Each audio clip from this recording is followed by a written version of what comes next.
پہلی بات تو یہ کہ بلا شبہ بلاول بھٹو صاحب بڑا عقل سے کھیل گئے، چلاک موو کی انہوں نے۔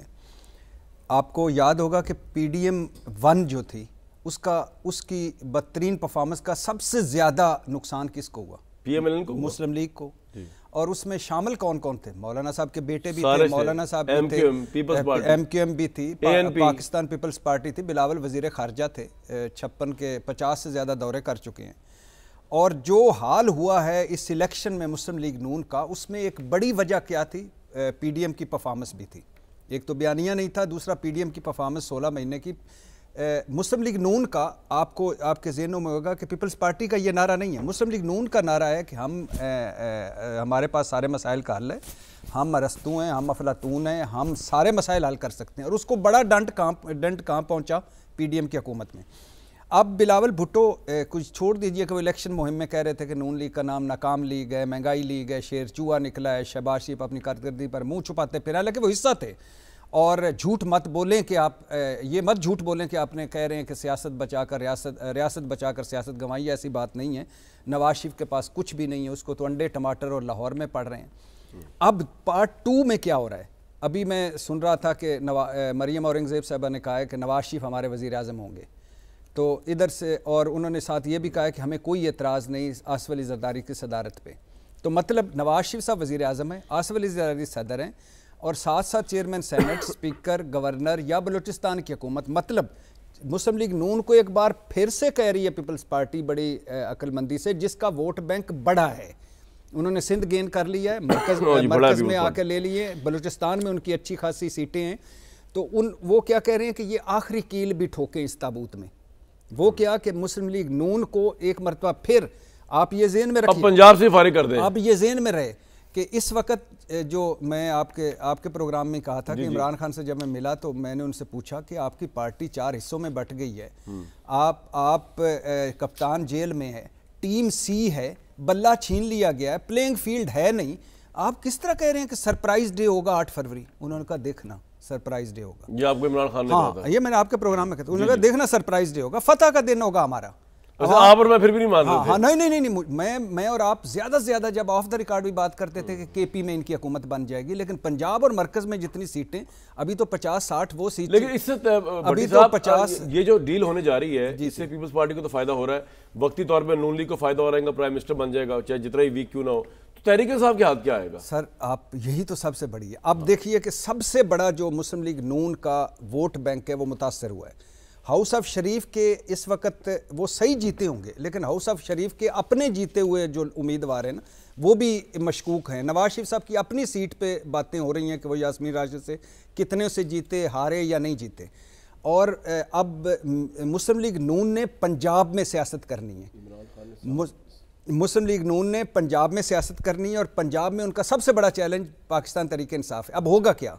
ہوگا یہ کہ یہ کارکردگی، یہ حکومت بڑی مشکل لمحوں میں ہے، ملک نفرت اور تقسیم میں گھرا ہوا ہے، 10 بڑے معاشی چیلنج ہے، آئینی بحران ہے، عدالتی بحران ہے۔ یہ حکومت نہیں کر سکے گی اس کو ڈیل؟ میں بتاتا ہوں۔ اچھا یہ سارا کس نے کرنا ہے؟ مسلم لیگ نون نے۔ پیپلز پارٹی کیا کرے گی؟ صدارت لے لے گی، چیئرمین سینٹ لے لے گی، اسپیکر لے لے گی، بلوچستان نہ ٹریجر بینچ میں بیٹھیں گے نہ اپوزیشن لیڈر چڑھ جا سولی رام بھلی کرے گا، یہ ہوگا نون لیگ کے ساتھ۔ چڑھ جا۔ اب کیا ہوگا؟ یہ ایک بلیک میل کرنے والے ہر بڑے فیصلے کے لیے، ہر مشکل فیصلے کے لیے مسلم لیگ نون روز پہنچی ہوگی پیپلز پارٹی کے دروازے پہ کہ بھائی جان اس میں ہماری مدد کریں۔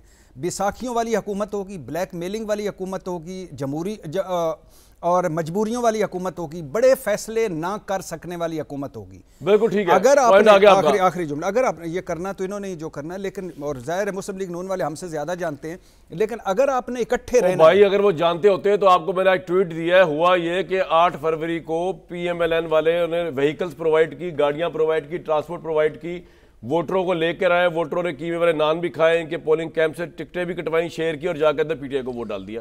ان کو اگر پتا ہوتا اتنا تو آج الیکشن رزلٹ، طارق صاحب سے، طارق بھائی سے بات کروں گا میں، جو آپ نے منظرنامہ کھینچا ہے اس میں تو پی ایم ایل این کا ایک ایسا پرائم منسٹر آ رہا ہے جس کی نہ ٹانگیں نہ بازو ہے، ایک جملہ صرف ساری سارا بھائی۔ 8 فروری کو میرا بھائی کامران شاید بھی نکلا تھا ووٹ ڈالنے، خیر وہ تو میں نہیں پوچھوں گا کس کو ڈالا، لیکن ایشو یہ ہے کہ اگر مسلم لیگ نون میں اپنی گاڑی پہ گیا تھا نہ میں نے کسی سے کلچا کھایا, میں نے کہا آپ نے اسے ریلیٹ نہ کر دیجیے گا. قیمے والا نان نہیں کھایا؟ نہیں. اور قیمے والا نان کھا کے ووٹ کسی اور کو تو نہیں دیا؟ نہیں, میں نے ووٹ جس کو دینا دے دیا, لیکن وہ میں اپنی گاڑی میں گیا تھا بھائی. اچھا دوسری بات, اگر مسلم لیگ نون کے خدا کے لیے اگر آپ پھر سے آ گئے, آپ فرسٹ مینڈیٹ ظاہر ہے کسی کے پاس نہیں ہے, ٹھیک ہے, تو اکٹھے ہو کے اس وقت ملک بڑے مشکل میں ہے. بڑا اہم فیصلہ ہوا ہے جو عمران خان نے جیل سے انداز لگایا, جیل سے فیصلے ہو رہے ہیں. علی امین گنڈا پور, مطلب علی امین گنڈا پور والا فیصلہ میں چاہوں گا کہ ذرا کوئکلی ہم اپنے بیورو چیف عابد حمید صاحب کو لے لیں. علی امین گنڈا پور کو عمران خان نے جی نامنیٹ کر دیا ایز اے وزیر اعلیٰ کے پی, اس وقت وہ مفرور ہیں. تو عابد بھائی یہ بتائیں کہ پوری پی ٹی آئی جو ہے میں کوئی گروپنگ تو نہیں ہے علی امین گنڈا پور کے نام کو لے کے, پہلے تو یہ بتا دیں. مخالفت گروپنگ بالکل کامران شاہد صاحب, دیکھیں یہ جیسے کہ جیسی پی ٹی آئی کے آزاد امیدوار اکثریت میں آئے تو اس وقت سے 3 دھڑے جو تھے وہ اپنی لابنگ کر رہے تھے, جس میں ایک علی امین گنڈاپور کا گروپ تھا, دوسری طرف عمر ایوب جو ہے جن کا تعلق ہری پور سے ہے, ان کے جو ہے کزن ہے اکبر ایوب اور ارشد ایوب. اکبر ایوب جو تھے وہ بھی مضبوط امیدوار تھے. لیکن عابد بھائی اس وقت ایکسیپٹ کر لیا کے پی میں پی ٹی آئی نے علی امین کا نام, یا ابھی بھی گروپنگ ہو رہی ہے, ان پہ اختلاف ہے؟ دیکھیں گروپنگ تو ابھی نہیں ہو رہی ہے, ظاہری بات ہے بانی پی ٹی آئی کا جو فیصلہ ہوتا ہے وہ حتمی ہوتا ہے, لیکن ایک ناراضگی کا عنصر جو ہے وہ ضرور موجود ہے. علی امین گنڈا پور آپ کے خیال میں کس طرح, اس وقت تو روپوش ہے نا, روپوش ہے, تو آپ کے خیال میں کس طرح وہ وزیر اعلیٰ بننے کے لیے آئیں گے؟ پہلے ضمانتیں ہوں گی, کیا ہوگا, کیا آپ کے پاس خبر ہے سر؟ ضمانتیں ہوگی.